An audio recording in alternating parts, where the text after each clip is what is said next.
আসসালামু আলাইকুম dear students, তোমরা কেমন আছো? নিশ্চয়ই তোমরা আল্লাহর অশেষ রহমতে ভালো আছো। আমরা ইতিমধ্যে আধুনিক পদার্থবিজ্ঞানের সূচনা অধ্যায়ের উপর 3টা লেকচার সম্পন্ন করেছি। আজকে শিডিউলের আলোকে আমাদের চতুর্থ লেকচারে যে বিষয়গুলো থাকছে আমরা বরাবরের মতো লেকচার প্ল্যানের আলোকে আমরা বলবো চিরায়ত পদার্থবিজ্ঞান বা পুরান যে ফিজিক্স বা ক্লাসিক্যাল ফিজিক্সটা আমাদের কাছে আছে, সেই ক্লাসিক্যাল ফিজিক্স এর অপরাগতাগুলো আলোচনা করবো আমরা। এই অপরাগতার মধ্যে একটা অপরাগতা ছিল one of them, this is black body radiation বা কালো বস্তু বিকিরণ। সেই কালো বস্তু বিকিরণ কিভাবে ক্লাসিক্যাল ফিজিক্স ব্যাখ্যা করতে পারে না এবং আধুনিক পদার্থবিজ্ঞান তথা কোয়ান্টাম ফিজিক্সের অবতারণার প্রয়োজন হয়, সেটা আমরা দেখার চেষ্টা করব। এবং কোয়ান্টাম ফিজিক্সের বিভিন্ন দিক এবং তাদের অন্যতম বৈশিষ্ট্যগুলো নিয়ে আলোচনা হবে আজকে। এছাড়াও তোমরা জানো এক্স রে নিয়ে আমরা এখানে আলোচনা করবো, এক্স রে কিভাবে প্রোডাকশন করা হয়, এক্স এর বিশেষ যে সমীকরণগুলো আছে এবং এক্স রে কি কাজে লাগে আমাদের, সেগুলো আমরা দেখার চেষ্টা করব।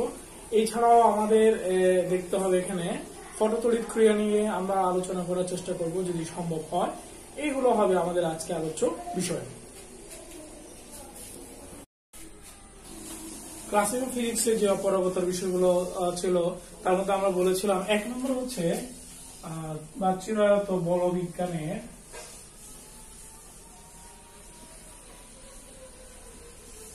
অপারগতা। এর মধ্যে ছিল 1 নম্বর হচ্ছে আমরা যেটা বলি সেটা হলো কালো বস্তু বিকিরণ, ব্ল্যাক বডি রেডিয়েশন ব্যাখ্যা করতে পারে না। 2 নম্বরে ছিল আমাদের রাদারফোর্ডের পরমাণু মডেলের একটা সীমাবদ্ধতা ছিল যে একটা বস্তু চার্জযুক্ত একটা কণা যদি বৃত্তাকার পথে পরিভ্রমণ করে তাহলে তা ক্রমাগত কম বৃত্তাকার পথে পরিভ্রমণ করে অবশেষে কেন্দ্রে পতিত হয়। এই ঘটনাটাকে ক্লাসিক্যাল ফিজিক্স ব্যাখ্যা করতে পারে না, তাহলে আমরা বলবো রাদারফোর্ডের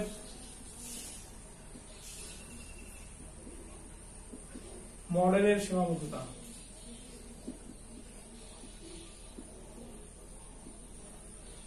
এবার 3 নম্বর আমরা দেখবো কম্পটন প্রভাব।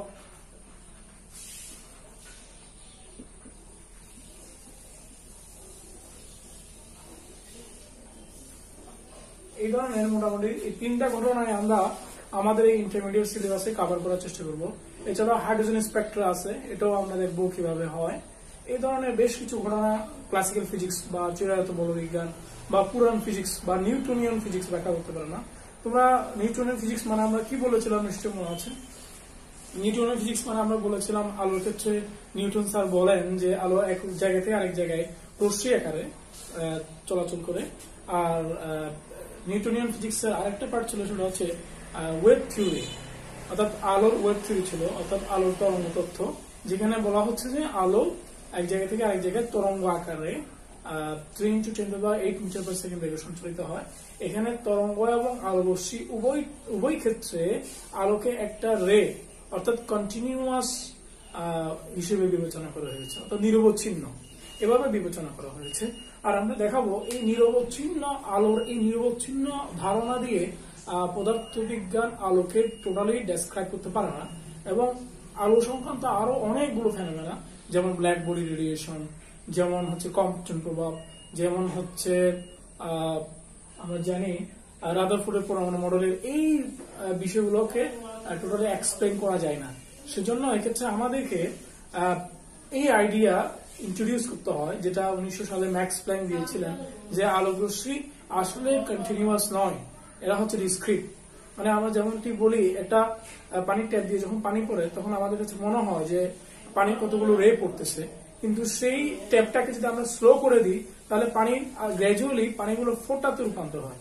অর্থাৎ আমাদের বিবেচনায় প্রথমে যে পানি ছিল রে আকারে, এটা ছিল পুরান ফিজিক্সের ধারণা। আর পানির ট্যাপ যখন স্লো করে দিলাম তখন যখন ফোটায় ফোটায় বিচ্ছিন্ন হয়ে পড়ছে, এটা হলো আধুনিক ধারণা। এই আধুনিক ধারণা ইন্ট্রোডিউস করলে পদার্থবিজ্ঞান আমাদের আর কোনো সমস্যা থাকে না। মোটামুটি প্রকৃতির সব ঘটনা এই কোয়ান্টাইজেশন আইডিয়া দিয়ে কি করা যায়, ব্যাখ্যা করা যায়। তাহলে এই ধরনের একটা ঘটনার কথা আমরা বলেছি, সেটা হচ্ছে কালো বস্তু বিকিরণ অর্থাৎ ব্ল্যাক বডি রেডিয়েশন। তোমরা নিশ্চয়ই কালো বস্তু সম্পর্কে হালকা পাতলা ধারণা থাকবে তোমাদের। প্রথমে আসি কালো বস্তু বা কৃষ্ণ বস্তু কাকে বলে। আমরা কৃষ্ণ বস্তু বা আদর্শ কৃষ্ণ বস্তু তাকে বলি যে বস্তু তার উপর আপতিত, যে বস্তু তার উপর আপতিত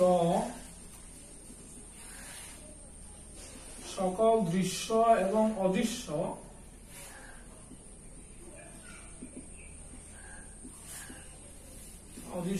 বিকিরণ শোষণ করে তাকে আদর্শ বিষয়বস্তু বলে।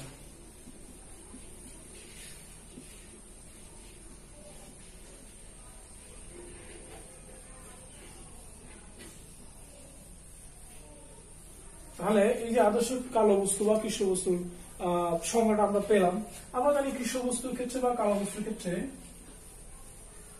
কৃষ্ণ বস্তুর ক্ষেত্রে কি হয়ে থাকে, তিনটা ঘটনা ঘটতে পারে। একটা হলো অ্যাবজর্পশন হতে পারে, একটা রিফ্রাকশন হতে পারে আলোক রশ্মি, আর একটা ট্রান্সমিশন হতে পারে।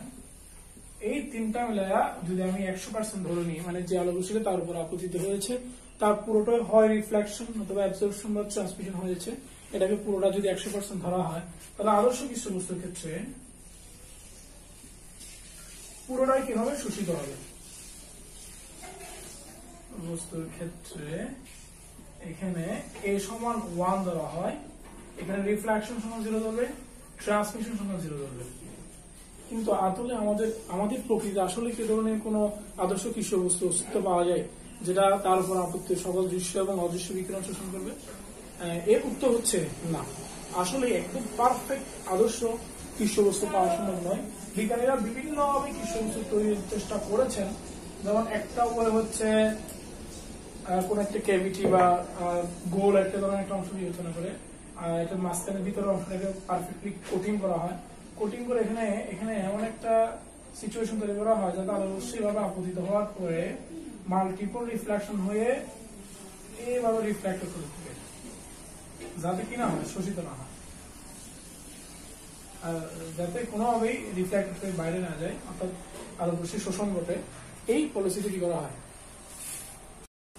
তোমরা দেখতে পাচ্ছ এখানে একটা ক্যাভিটির মধ্য দিয়ে আলো রশ্মিকে প্রবেশ করানোর পর মাল্টিপল রিফ্লেকশনের মাধ্যমে এই অভ্যন্তরে আলো রশ্মিকে শোষণ করানো হয়। এভাবে যে বস্তুটা আমরা দেখতে পাচ্ছি এখানে, এটাকে বলা আছে আদর্শ কৃষ্ণ বস্তু।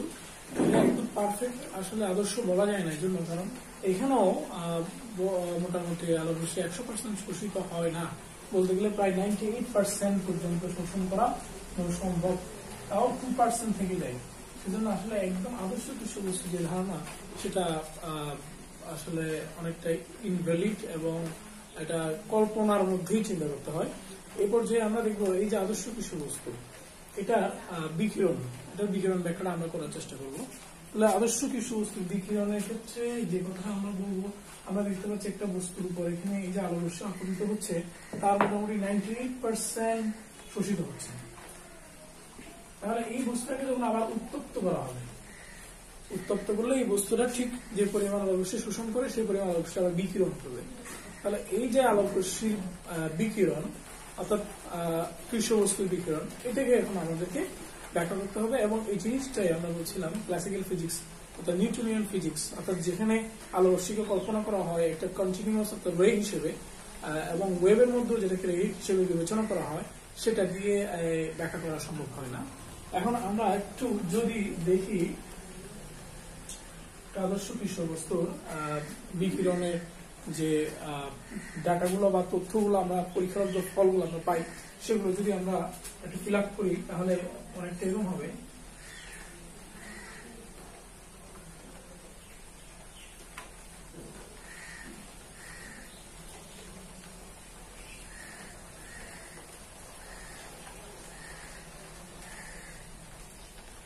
এগুলো আসলে এক একটা তাপমাত্রা বোঝাচ্ছে, T1, T2, T3। একটা কৃষ্ণ বস্তুকে T1 তাপমাত্রায় উত্তপ্ত করলে সেটা যে আলো রশ্মিগুলো বিকিরণ করবে বিভিন্ন তরঙ্গদৈর্ঘ্যে তা x অক্ষ বরাবর, এবং বিকিরিত এই আলোগুলো অর্থাৎ আলোর ইন্টেন্সিটি যদি y অক্ষ বরাবর স্থাপন করা হয় তবে এ ধরনের লেখচিত্র পাওয়া যায়। T1 তাপমাত্রায় উত্তপ্ত করার পরে এই বস্তুটা যে পরিমাণ আলো রশ্মিগুলো বিকিরণ করবে তা ল্যামডার সাপেক্ষে যদি প্লট করা হয় এই প্রথম কথা পাওয়া যায়। আবার তাপমাত্রা বাড়ালে তখন দেখা যাচ্ছে তাপমাত্রা বৃদ্ধির সাথে সাথে বস্তুর ইন্টেন্সিটি অর্থাৎ কৃষ্ণ বস্তুর বিকিরণের ইন্টেন্সিটি বেড়ে যাচ্ছে এবং T3 তাপমাত্রায় আমরা দেখতে পাচ্ছি আরো বেশি হচ্ছে। এইভাবে আমরা যদি একটা জিনিস লক্ষ্য করি, T1 তাপমাত্রায় যে তরঙ্গ দৈর্ঘ্যে সর্বোচ্চ শক্তি বিকিরণ করে তার এই ভূমিকা বিবেচনা করতে পারি, বা T2 তাপমাত্রায় যে তরঙ্গ দৈর্ঘ্য সর্বোচ্চ আলোকরশ্মি বিকিরণ করে সেটা এই পয়েন্টটা নির্দেশ করতেছে। T3 তাপমাত্রায় আমরা দেখতে পাচ্ছি এই পয়েন্টটা নির্দেশ করতেছে। অর্থাৎ এখানে বোঝা যাচ্ছে যে তাপমাত্রা বৃদ্ধির সাথে সাথে যে তরঙ্গ দৈর্ঘ্যে সর্বোচ্চ শক্তি বিকিরণ করে সেই তরঙ্গ দৈর্ঘ্যটা কি হচ্ছে, ক্ষুদ্র তরঙ্গের দিকে সরে যাচ্ছে। এটা একটা ব্যাপার। এবং এই পুরো রেটাকে, এই অংশটাকে মোটামুটি, যেহেতু আদর্শ কৃষ্ণ বস্তু বিকিরণটা আমরা দেখতে পাই, অতএব এই যে বিকিরণ ম্যাক্সিমাম যে অংশ হচ্ছে তরঙ্গ দৈর্ঘ্যের, সেটা অবশ্যই দৃশ্যমান হবে। এবং দ্যাটস ওয়াই এটাকে আমরা লিখবো ভিজিবল লাইট, ভিএল দ্বারা প্রকাশ করবো, ভিএল। আর তোমরা নিশ্চয়ই ভৌত আলোক বিজ্ঞান চ্যাপ্টার যখন অধ্যয়ন করেছো, এখানে দেখেছ তড়িৎচুম্বক বর্ণালীর মোটামুটি ভিজিবল লাইটের ঠিক ডান পাশে থাকে হচ্ছে ইনফ্রারেড, এটা অনেকটা দিতে লাল।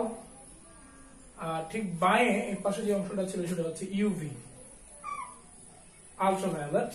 তাহলে ভিজিবল লাইটে আমরা দেখতে পাচ্ছি মানে তরঙ্গ দৈর্ঘ্যে এই অংশের সর্বোচ্চ পরিমাণ শক্তি বিকিরণ করবে। এবং তাপমাত্রা বৃদ্ধির সাথে সাথে আমরা যে কার্ভগুলো পাবো, সেই কার্ভের ম্যাক্সিমাম তরঙ্গ দৈর্ঘ্য, সর্বোচ্চ তরঙ্গ দৈর্ঘ্যের বিকিরণটা ঠিক আলট্রাভায়োলেটের দিকে কিভাবে আস্তে আস্তে ধাবিত হয়ে যাবে। এই মোটামুটি আদর্শ কৃষ্ণ বস্তু বিকিরণের পরীক্ষালব্ধ ফলাফলের লেখচিত্র। এখন এই পুরো ঘটনাকে ক্লাসিক্যাল মেকানিক্স তথা চিরায়ত বলবিজ্ঞান তথা নিউটনীয় আইডিয়া বা ওয়েভ থিওরি ব্যাখ্যা করতে গিয়ে দেখা যায় যে তারা একটা সূত্র প্রদান করেন, দুটো সূত্র প্রদান করেন। একটা নাম বলি উইন্স ল, উইনের সূত্র। এই সূত্রগুলো আমরা পড়েছিলাম আমাদের ফার্স্ট ইয়ারে, ইন্টারমিডিয়েটে আমাদের একটা চ্যাপ্টার ছিল তাপ বিকিরণ, এখানে পড়ানো হয়েছিল। তোমাদের নতুন সিলেবাস না থাকার কারণে তোমরা জিনিসটা দেখতে পাচ্ছ না। এখানে উইন্স ল থেকে ডিসপ্লেসমেন্ট ল বলে, ডিসপ্লেসমেন্ট ল। এখানে দেখানো হয় ল্যামডা এম টি টু ধ্রুবক,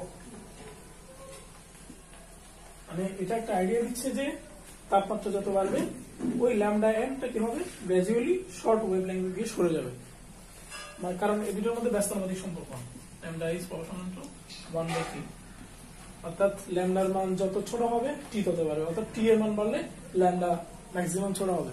অর্থাৎ ওই যে আমরা বলছিলাম যে তরঙ্গগুলো সর্বোচ্চ শক্তি বিকিরণ করে সেগুলো কি হচ্ছে, শিফট হচ্ছে। সেই পয়েন্টগুলো শিফট হওয়ার কারণে এটাকে বলা হচ্ছে উইন্স ডিসপ্লেসমেন্ট ল। এবং এই উইন্স ডিসপ্লেসমেন্ট ল এর সাহায্যে, অর্থাৎ ভিনের সূত্রের সাহায্যে, আর ভিনও বলতে কেন, কারণ ডাব্লিউ কে জার্মান ভাষায় ভাইয়ের মতো উচ্চারণ করে, সেই জন্য এটাকে ভিনের সূত্র বলে। এই অংশটাকে ভিনের সূত্র দিয়ে ব্যাখ্যা করা যায়। অর্থাৎ ক্ষুদ্র তরঙ্গ দৈর্ঘ্য আর পরীক্ষালব্ধ ফলাফলের ক্ষুদ্র তরঙ্গ দৈর্ঘ্য অংশটা ভিনের সূত্র দিয়ে ব্যাখ্যা করা যায়, যেটা এই দীর্ঘ তরঙ্গ দৈর্ঘ্যের বেলায় খাটে না। আবার এই দীর্ঘ তরঙ্গ দৈর্ঘ্যের অংশটুকু ব্যাখ্যা করার জন্য আরেকটা সূত্র প্রদান করা হয়, সেটা হচ্ছে রেলে-জিন্সের ল। রেলে-জিন্সের ল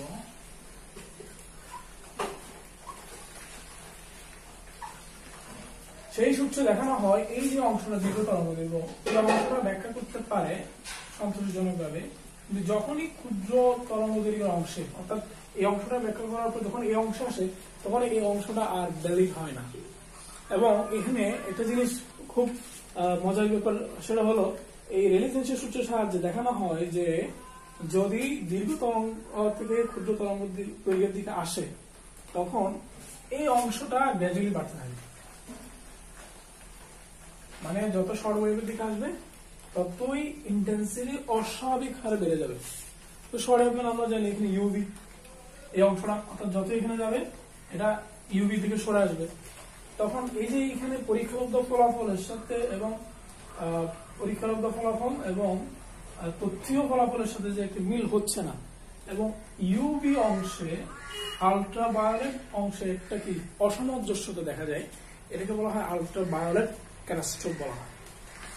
তাহলে আমরা দেখলাম রিলিজিয়াস তথা ক্লাসিক্যাল ফিজিক্সের এই সূত্রটা শুধু দীর্ঘ তরঙ্গকে ব্যাখ্যা করতে পারে, শর্ট ওয়েভ পারে না। আর উইনের সরণ সূত্র শর্ট ওয়েভের অংশটা ব্যাখ্যা করতে পারে, দীর্ঘ তরঙ্গের অংশটা ব্যাখ্যা করতে পারে না। কিন্তু আমাদের একটা সিঙ্গেল সূত্র দরকার যেটা দিয়ে পুরোটা ব্যাখ্যা করা যায়।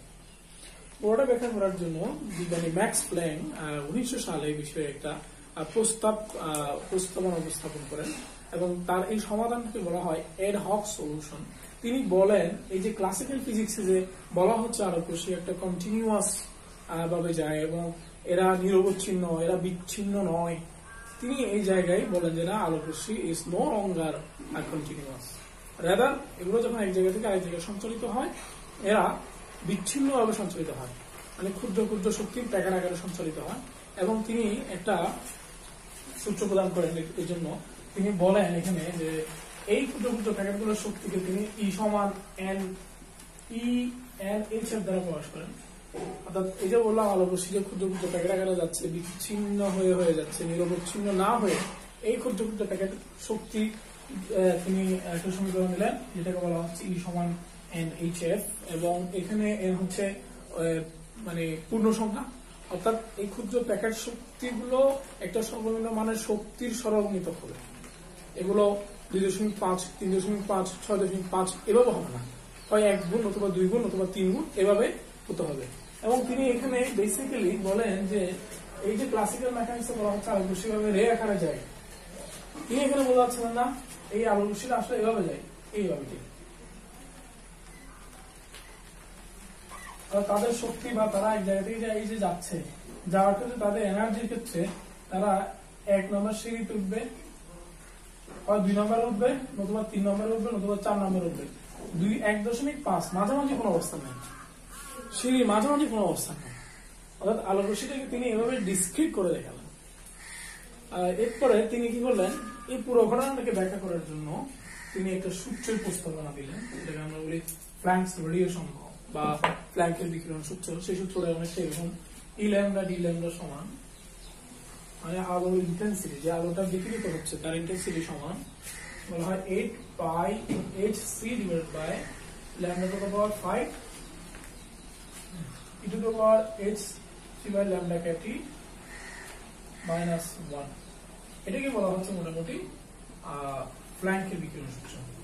এই বিকিরণ সূত্র দিয়ে তিনি কি করেন, এখানে শর্ট ওয়েভের জন্য অর্থাৎ ল্যামডাকে শর্ট ধরে এখান থেকে ভিনের সূত্র প্রতিপাদন করেন এবং ল্যামডাকে লং ওয়েভ ধরে রিলিজিয়াসের সূত্র বের করেন। এবং তিনি এই সূত্রের সাহায্যে আদর্শ কৃষ্ণবস্তু বিকিরণের যে পরীক্ষাগত ফলাফলের ভিত্তিতে আমরা যে গ্রাফটা পাচ্ছি, সেই গ্রাফে শর্ট ওয়েভে ব্যাখ্যা করতে পারেন, লং ওয়েভ ব্যাখ্যা করতে পারেন।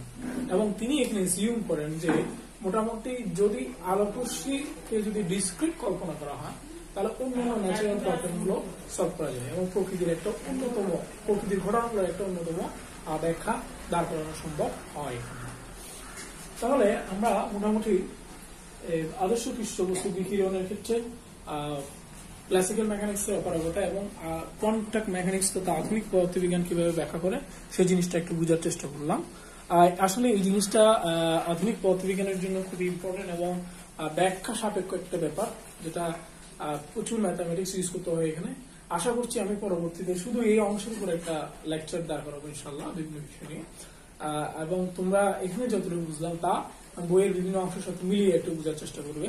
এই পর্যায়ে আমরা কোয়ান্টাম মেকানিক্যাল যে আইডিয়াটা ফ্ল্যাঙ্ক প্রদান করেন এবং তিনি বলেন যে আলোকরশ্মি যখন এক জায়গা থেকে আরেক জায়গায় যায় তখন ডিসক্রিট আকারে যায়, কিন্তু যখন আলোকরশ্মি শোষিত হয় এবং বিকিরিত হয় তখন কন্টিনিউয়াস আকারে হয়। কিন্তু 1905 সালে আলবার্ট আইনস্টাইন এসে এই ধারণাকে কি করলেন আর একটু বর্ধিত করলেন। তিনি বললেন যখন শোষিত হয় এবং বিকিরিত হয় তখনও যেমন ডিসক্রিট আকারে হয় এবং আলোকরশ্মি এক জায়গা থেকে আরেক জায়গায় যাওয়ার সময়ও ডিসক্রিট বা বিচ্ছিন্ন আকারে কি হয়, নির্গত হয়। এভাবে তিনি কি করলেন, এই কোয়ান্টাম মেকানিক্সটাকে এস্টাবলিশ করলেন। এরপর যে আমরা সেই কোয়ান্টাম মেকানিক্স এর মূল কথাগুলো এবং এই কোয়ান্টাম মেকানিক্স এর যে মূল অংশ কোয়ান্টাইজেশন যেটা বলতেছি কোয়ান্টা, সেই কোয়ান্টা বা ফোটনের বৈশিষ্ট্যগুলো দেখার চেষ্টা করব। কোয়ান্টাম তত্ত্বের মূল যে আইডিয়াটা সেটা আমাদেরকে বলে আলোকরশ্মি যখন এক জায়গা থেকে আরেক জায়গায় ভ্রমণ করে তখন আমাদের এতদিন আইডিয়া ছিল যে এরা নিরবচ্ছিন্নভাবে অর্থাৎ একটা রে আকারে যায়, কিন্তু কোয়ান্টাম মেকানিক্স আমাদেরকে বলতে যাচ্ছে যে আলোকরশ্মি যখন এক জায়গা থেকে আরেক জায়গায় যায় তখন এটা নিরবচ্ছিন্ন নয়, বরং ডিসক্রিট বা বিচ্ছিন্ন আকারে অর্থাৎ প্যাকেট আকারে, অর্থাৎ ক্ষুদ্র ক্ষুদ্র শক্তির প্যাকেট আকারে এক জায়গা থেকে আরেক জায়গায় গমন করে। এবং এই ক্ষুদ্র প্যাকেটের শক্তির পরিমাণ E সমান হচ্ছে NHF, অর্থাৎ ক্ষুদ্রাতি ক্ষুদ্র মান HF এর সরল গুণিতক, অর্থাৎ n এর মান যে কোনো পূর্ণ সংখ্যা। এবং এই H কে বলা হয় প্ল্যাঙ্কের ধ্রুবক, যার মান হচ্ছে 6.626 ইন্টু 10⁻34 জুল সেকেন্ড। এবং এই F হচ্ছে আলোর কম্পাঙ্ক। এখান থেকে আমরা দেখতে পাচ্ছি যে আলোক রশ্মির শক্তি নির্ভর করে তার কম্পাঙ্কের উপরে, তার তীব্রতার উপর নয়। একই তীব্রতার আর বিভিন্ন কম্পাঙ্কের আলোক রশ্মির শক্তি বিভিন্ন হবে, কিন্তু বিভিন্ন তীব্রতার একই কম্পাঙ্কের আলোক রশ্মির শক্তি একই হবে, তীব্রতা বিভিন্ন হবে। আর এই যে আমরা দেখতে পাচ্ছি এখানে যে ক্ষুদ্র প্যাকেটের কথা বলা হচ্ছে, এই ক্ষুদ্র প্যাকেটের শক্তিকে বলা হচ্ছে বা ক্ষুদ্র প্যাকেটকে বলা হচ্ছে কোয়ান্টা বা ফোটন। তাহলে এই কথাটা আমরা একটু লিখব।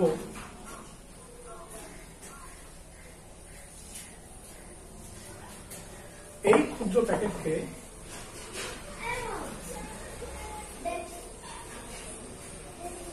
প্যাকেটের শক্তিকে বলা হচ্ছে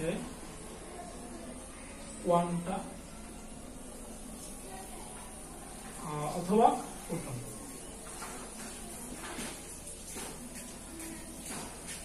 তাহলে photon is nothing but the quantisation of light. আলোকে ছোট ছোট প্যাকেটে ভাগ করাটাকে বলা হয় কোয়ান্টায়ন, অর্থাৎ এই ছোট ছোট প্যাকেটগুলো একটা নাম হচ্ছে ফোটন। এবং এই তথ্যটাকে আমরা সামগ্রিকভাবে বলছি কোয়ান্টাম তথ্য। তাহলে ফোটনের কিছু ধর্ম আমাদের জানতে হবে ভালো করে। ফোটনের ধর্মসমূহ, তাহলে ফোটন ইজ নাথিং বাট আলোর একটা প্যাকেট। তাহলে আমরা বলবো ইহা সরলরৈখিকভাবে আলোর গতিতে চলে, 3 to 10⁸ মিটার পার সেকেন্ড বেগে চলে। এক নাম্বার। দুই নাম্বার হচ্ছে এই ফোটনের নিশ্চল বা শূন্য। এই কথাটা আমাদের খুব ভালো করে মনে রাখতে হবে। ফোটনের নিশ্চল শূন্য আমরা পাই আমরা ফোটনের শক্তি সমান HF সমান আমরা লিখতে পারি hc বা ল্যাম্ডা। আবার এই E সমান আপেক্ষিক তত্ত্ব হতে আমরা পাই, আপেক্ষিক তত্ত্ব হতে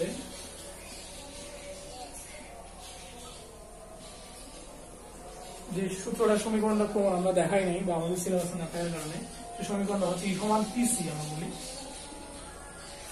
E মানে হচ্ছে এখানে ভরবেগ, C হচ্ছে আলোক বেগ। তাহলে আমরা এখান থেকে লিখতে পারি সুতরাং HF সমান PC বা P সমান দাঁড়াচ্ছে হলো HF/C। এভাবে আমরা HF/C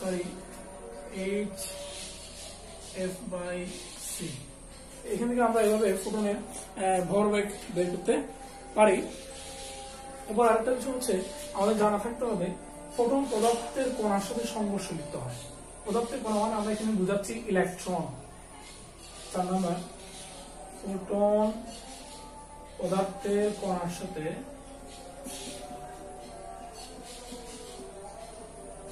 সংঘর্ষ লিপ্ত হয় এবং এই সংঘর্ষ পুরোটাই স্থিতিস্থাপক।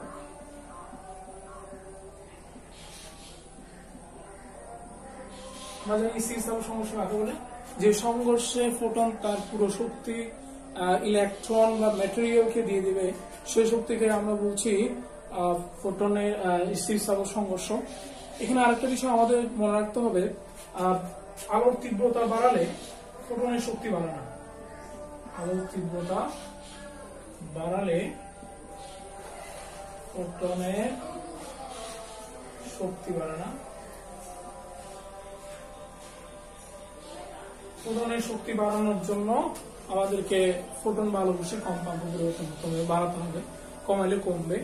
এভাবে আমরা ফোটন তথা আলোক রশ্মির শক্তি সম্পর্কে যে রিয়েল আইডিয়াটা কোয়ান্টাম মেকানিক্স বা আধুনিক পদার্থবিজ্ঞান আমাদেরকে দিচ্ছে, সেটা আমরা পাই। এছাড়া আরেকটা বিষয় আমাদের মনে থাকতে পারে, সেটা হলো নির্দিষ্ট তরঙ্গ দৈর্ঘ্য ল্যামডার জন্য আলোর শক্তি hc বাই ল্যামডা এর পূর্ণগুণিতক হয়, অর্থাৎ যেটা আমরা দেখেছি ই সমান hf, যেখানে ই সমান লিখতে পারি ই সমান hc বাই ল্যামডা।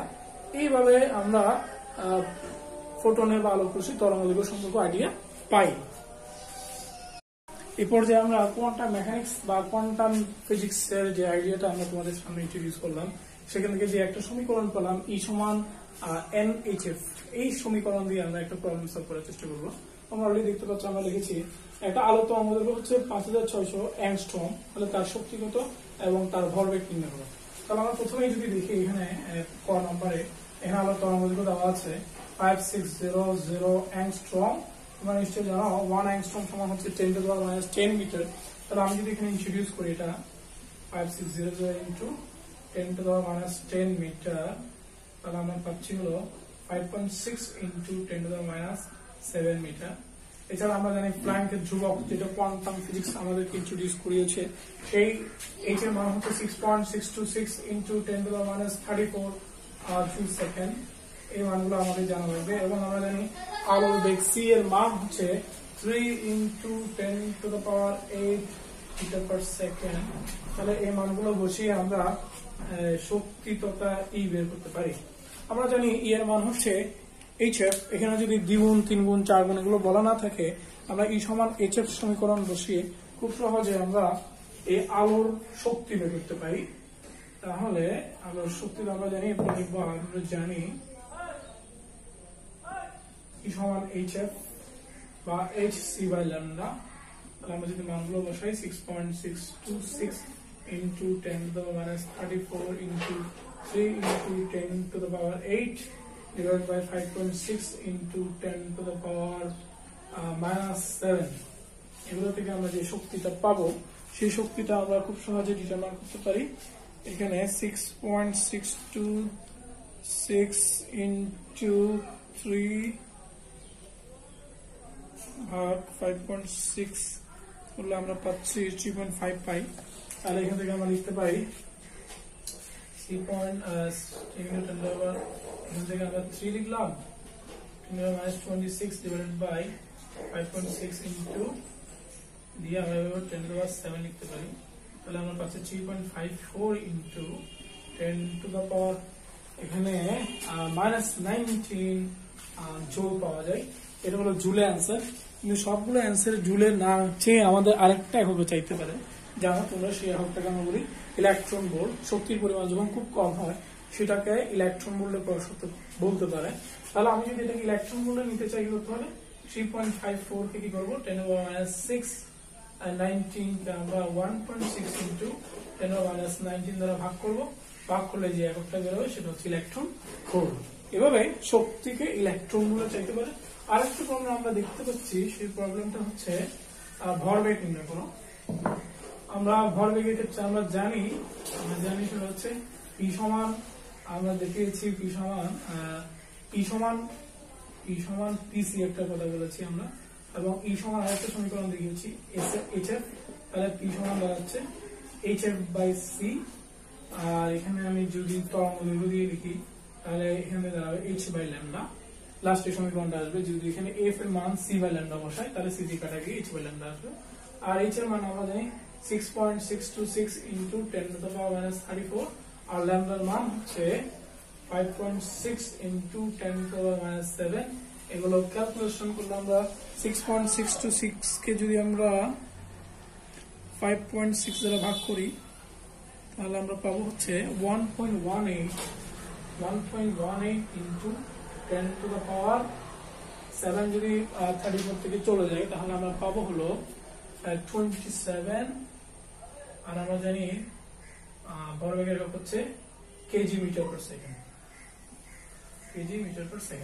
এই ধরনের প্রবলেম গুলো দিয়ে আমাদের জন্য নানা রকম কমপ্লিকেটেড সিকিউ হতে পারে, সেগুলো আমরা পরবর্তীতে দেখার চেষ্টা করব। এরপর যে আমরা দেখবো আমাদের প্রাত্যহিক জীবনে খুবই গুরুত্বপূর্ণ যে জিনিসটা আমাদের না হলেই চলে না, এমন একটা জিনিস হচ্ছে, আমরা এখন বলি আধুনিক পদার্থবিজ্ঞান যেটাকে বলা হয় এক্স রে। এই এক্স রে আবিষ্কারের কাহিনীটা খুবই চমৎকার। 1895 সালে তোমরা জানো বিজ্ঞানী উলহেলাম রনস্টেন ল্যাবরেটরিতে পরীক্ষা নিরীক্ষা করার জন্য কতগুলা রেডিও অ্যাক্টিভ পদার্থ নিয়ে রাখেন। তো বলা হয় যে একটা কাগজের মুড়ি এরকম বক্সে রাখার পরে তিনি দেখলেন কয়েকদিন পরে ওই কাগজের উপর একটা আস্তরণ দেখতে পেলেন। তাহলে তিনি ধারণা করলেন নিশ্চয়ই এখানে এই পদার্থগুলো একটা রশ্মি বিকিরণ করেছে। এই রশ্মিটার নাম তিনি জানতেন না তখন, সেজন্য এটাকে জানান না বিদায় এক্স রে হিসেবে তিনি কি করেছিলেন, নাম সাব্যস্ত করেছিলেন। যেমনটি আমরা ম্যাথামেটিক্স করার সময় একটি সংখ্যা নির্ণয় করতে হয়, সেই সংখ্যাটি জানা না থাকলে আমরা বলি ধরি সংখ্যাটি এক্স। এই পলিসিতে তিনি কি করেন, এই এক্স সম্পর্কে এক্স রে সম্পর্কে প্রাথমিক আইডিয়া পান। পরবর্তীতে এই এক্স রে আবিষ্কার করার জন্য একটা পদ্ধতি আবিষ্কার করেন। আমরা এখানে দেখতে পাচ্ছি একটা কুলিজ এক্স রে টিউব ব্যবহার করা হয়েছে, যেখানে এখানে দ্রুতগতি সম্পন্ন ইলেকট্রন দিয়ে ধাতু আঘাত করা হচ্ছে। সেই ধাতু থেকে একটা অজানা রশ্মি নির্গত হচ্ছে। এই অজানা রশ্মিটাকে বলা হচ্ছে এক্স রে, যেখানে আমরা সংজ্ঞা লিখেছি দ্রুতগতি সম্পন্ন ইলেকট্রন কোন ধাতুকে আঘাত করলে তা হতে যে অজানা রশ্মি নির্গত হয় তাকে এক্স রে বলা হয়। এই এক্স কে আবার রঞ্জন রশ্মিও বলা হয়, তোমরা জেনে থাকবে। এখানে এই যে একটা কুলিশ এক্স রে টিউব আমরা দেখলাম, সেই কুলিশ এক্স রে টিউবটা তোমাদের অঙ্কন প্র্যাকটিস করতে হবে। আমি তোমাদের এখন একটু মুছে ফেলে কিভাবে আঁকা হয় তার একটা পলিসি দেখাবো একটা আসলে। তাহলে আমরা দেখতে পাচ্ছি এক্স রে প্রোডাকশনের জন্য আমার প্রথমেই লাগবে হচ্ছে কি দ্রুতগতি সম্পন্ন ইলেকট্রন লাগবে, অর্থাৎ তাহলে আমি প্রথমে এক্স রে প্রোডাকশন করবো। দেখো এখানে আমরা কিভাবে করবো, একটা ফিলামেন্ট নিলাম, সেই ফিলামেন্ট আমি কি করলাম ভোল্টেজ অ্যাপ্লাই করলাম।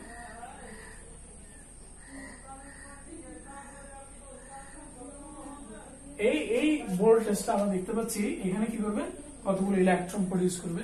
সেই ইলেকট্রন গুলোকে আমরা এখানে একটা প্লেটে নিয়ে আসলাম এবং এই ইলেকট্রন গুলো গিয়ে একটা ধাতুকে সজোরে আঘাত করবে। সেজন্য আমাদের একটা ধাতু প্রয়োজন হবে। একটা ধাতু আঁকি এখানে,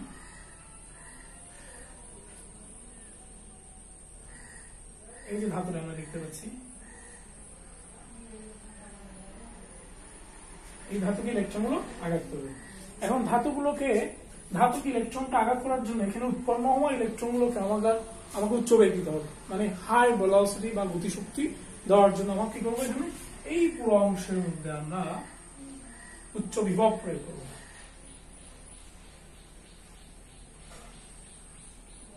আমরা লিখেছিলাম এখানে উচ্চ বিভব, এবং পুরো যন্ত্রটাকে আমি কি করবো, একটা গ্লাসের মধ্যে ঢুকিয়ে ফেলবো।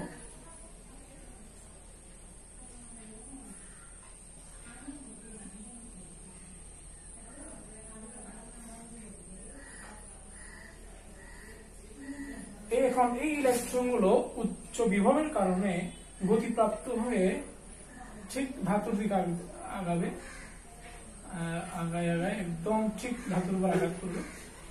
আমরা বলেছি দ্রুতগতি সম্পন্ন ইলেকট্রন গুলো যখন ধাতু হিট করবে তখন এখান থেকে একটা অজানা রশ্মি নির্গত হবে। এই অজানা রশ্মি গুলোকে বলা হচ্ছে এক্স রে।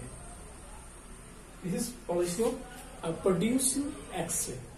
এইভাবে আমরা এর পরে আমরা এখন দেখবো এই এক্স রে প্রডিউস করার জন্য যে এখানে আমরা ভোল্টেজ প্রয়োগ করলাম। আমি জানি ভোল্টেজকে যদি আমরা আধান দিয়ে গুণ করি তাহলে তার শক্তিতে রূপান্তর হয়। তাহলে এই প্রযুক্ত তড়িৎ শক্তিটাই মূলত ইলেকট্রনের গতিশক্তিতে রূপান্তর হবে।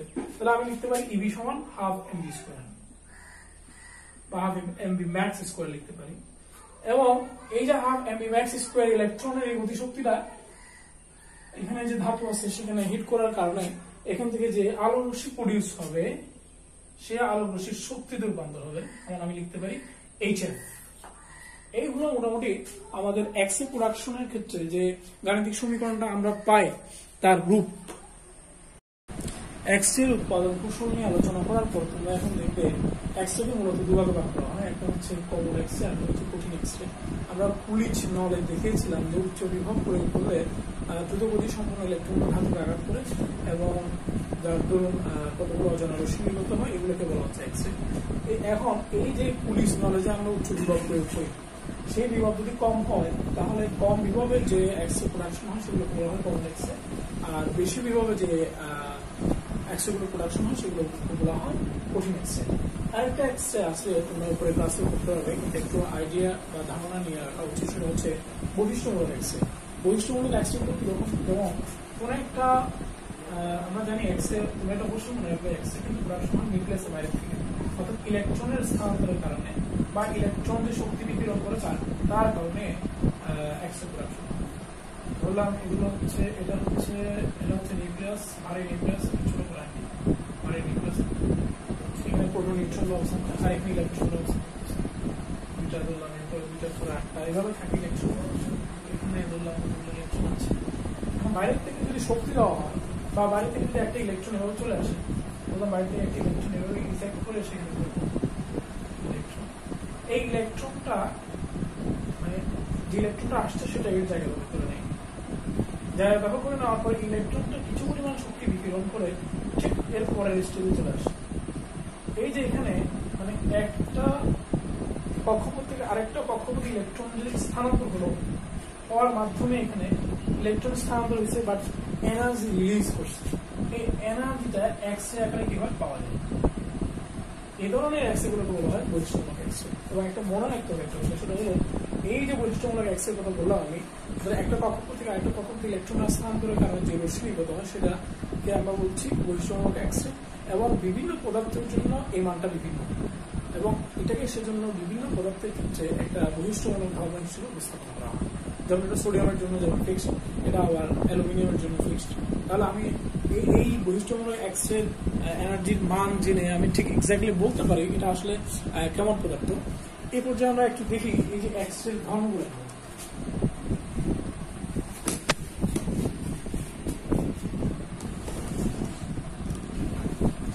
এক্স রে ধর্মগুলো হচ্ছে, এক্স রে ধর্মগুলো আমাদের একটু ভালো করে বুঝতে রাখতে হবে।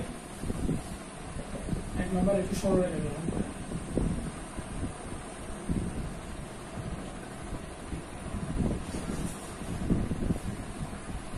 এটি যেহেতু একটা আলোক রশ্মি, তবে এটি আদান নিরোধক।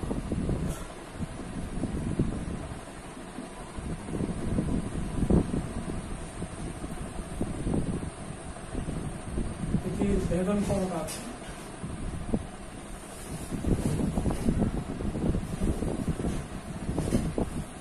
সিলিন্ডার পুরো অ্যালুমিনিয়াম পর্যন্ত ভেদ করে যেতে পারে। 4 নম্বর এটি আলো লেগে চলে।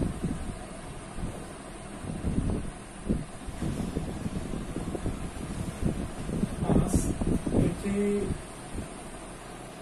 প্রতিফলন, প্রতিসংলন, ব্যতিচার প্রভৃতি ঘটে।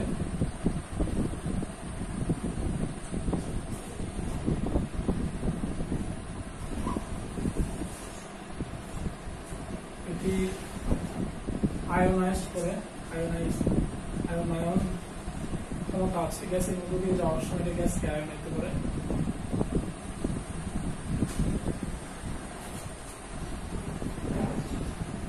এটি জিঙ্ক সালফাইড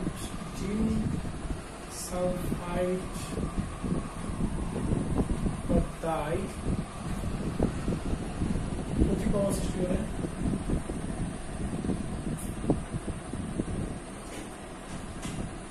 যেহেতু এটা আদান নিরপেক্ষ, এটি তড়িৎ ক্ষেত্র বা চৌম্বক ক্ষেত্র দ্বারা বিচ্ছিন্ন হয় না।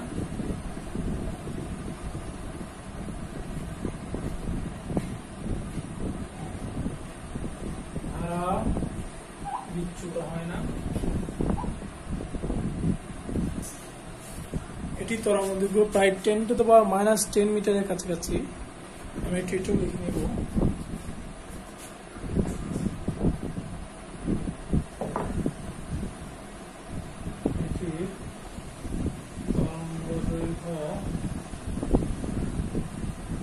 প্রায় 10⁻10 মিটারের কাছাকাছি।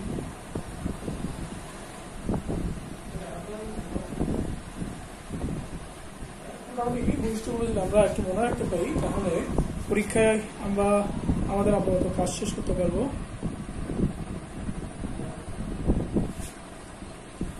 এরপর যে আমরা একটু এই এক্স রে যে আমরা আলোচনা করলাম, সেই এক্স রে ব্যবহার করে দেখার চেষ্টা করব।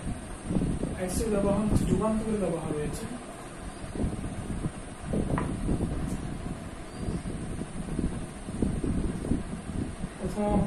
প্রথমে হচ্ছে ব্যবহার, প্রথমে আসবে জানি যেটা চিকিৎসা ক্ষেত্রে ব্যবহার। এক্স এর আমরা অলরেডি বলেছি এক্স এর ধর্মের মধ্যে এক্স রশ্মি করতে পারে ভেদন ক্ষমতা রয়েছে, অর্থাৎ এটা কয়েক সেকেন্ডে মাংস পিণ্ড ভেদ করে যেতে পারে, কিন্তু এটি হাড় ভেদ করে যেতে পারে না। দেখ ধরুন আমরা যদি হাড়ে ব্যথা পাই, হাড়ে যদি কোনো ফ্র্যাকচার দেখা দেয়, সেই ফ্র্যাকচার ডিটারমাইন করার জন্য আমরা এক্স রে করি। অর্থাৎ যখন আমরা হাড়ে ব্যথা পাই, যদি ডাক্তারের কাছে যাই, ডাক্তার আমাদেরকে প্রথমেই যে জিনিসটা সাজেস্ট করে, প্রথমে সেটা হলো এক্স রে করার জন্য বলে। এছাড়া এক্স রে আরো ব্যবহার রয়েছে, যেমন সিটি স্ক্যান করার জন্য। মাথায় সিটি স্ক্যান করতে আমাদের যে যন্ত্রটাতে আমাদের যুক্ত হয়, সেখানে প্রচুর পরিমাণে এক্স রে ব্যবহার করা হয়। এছাড়া বিভিন্ন কাজে আছেই, পরিপাক নালী দিয়ে যেমন খাদ্যবস্তু গমন অনুসরণ ইত্যাদি কাজে এক্স রে ব্যবহার করা হয়। ক্যান্সারের চিকিৎসায় এক্স রে প্রচুর পরিমাণে ব্যবহার করা হয়। সিটি স্ক্যান, তাহলে ক্যান্সার বলতে পারেন না, ইত্যাদি নানান কাজে ব্যবহার হয়। 2 নম্বর হচ্ছে শিল্প হচ্ছে এক্স রে ব্যবহার অত্যধিক পরিমাণ, যেমন ধাতব ঢালাইয়ের কাছে ব্যবহার করা হয়। ধাতব ঢালাই ইত্যাদি কাজে, এবং শিল্পে বিভিন্ন ধরনের যে যেমন ট্রফি, লজেন্স ইত্যাদির মান বজায় আছে কিনা সেগুলো পরীক্ষা করা হয়। ক্যালাস গঠন পরীক্ষা করা হয় ইত্যাদি নানান কাজে এগুলো ব্যবহার করে। এবং গবেষণায় এক্স রে ব্যবহার করি, পরীক্ষাগারে বিশেষ করে ব্যবহার করা হয়।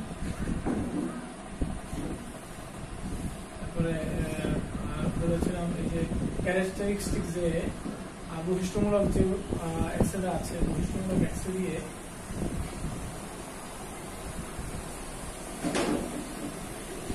দিয়ে ধাতুর পরিচয় পাওয়া যায়। গবেষণা মানে এটাকে আমরা বলতে পারি এডুকেশন, গোয়েন্দা বিভাগের ব্যাপক ব্যবহার রয়েছে।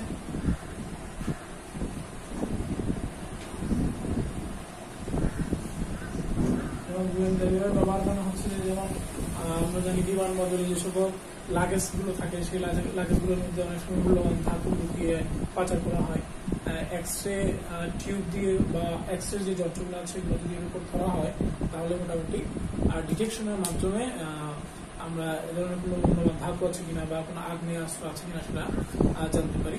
এক্স রে থেকে আমরা অলরেডি একটা সমীকরণ পেয়েছি, কিংবা আমরা তোমাদের দেখাইছি। সেটা হচ্ছে এক্স এর যে সমীকরণ আমরা জানি, একটু লিখবো আমরা। এক্স রে প্রোডাকশন হতে আমরা পাচ্ছি হলো ইবি সমান হাফ এমভি ম্যাক্স স্কয়ার সমান এইচএফ বা এইচসি বাই ল্যাম্ডা। এখান থেকে আমরা মোটামুটি এই ল্যাম্ডা ম্যাক্সটা ল্যাম্ডাও বের করতে পারি। এই সমীকরণের কাজে লিখে ল্যাম্ডা সমান আমরা লিখে আমরা আছে হলো এইচসি বাই ই। এটা দিয়ে নানা ধরনের প্রবলেম হয়, যেমন আমরা ভি কত অ্যাপ্লাই করলাম আর সি তো আমরা জানি, শুধুমাত্র এই কয়েকটা মান জানি। কত বিভব প্রয়োগ করা হয়েছে, একটা পুলিশ দলে কত বিভব প্রয়োগ করা হয়েছে সেটা দিয়ে আমরা যে এক্স রে প্রোডাকশন হয় সেই এক্স রে তার বের করতে পারি। কারণ এখানে এইচ হচ্ছে ধ্রুবক, সি হচ্ছে ধ্রুবক, ইলেকট্রনের আধান আমরা জানি সেটাও ধ্রুবক। এই সবগুলোর মান বসিয়ে দিয়ে এই ল্যাম্ডার মানটা আমরা জেনে নিতে পারবো। আশা করি তোমরা আজকের লেকচারে যে অংশগুলো আছে সেগুলো বুঝতে পেরেছো। আর একটা অংশ ছিল সেটা হচ্ছে ফটোতড়িৎ ক্রিয়া। ফটোতড়িৎ ক্রিয়া আমরা একটা যেহেতু বড় ধরনের পরিসরে আলোচনা করতে হবে এবং অনেকগুলো বিষয় এখানে আছে, সেজন্য আগামী ক্লাস এটা নিয়ে আমরা আলোচনা করব। সবাইকে ধন্যবাদ।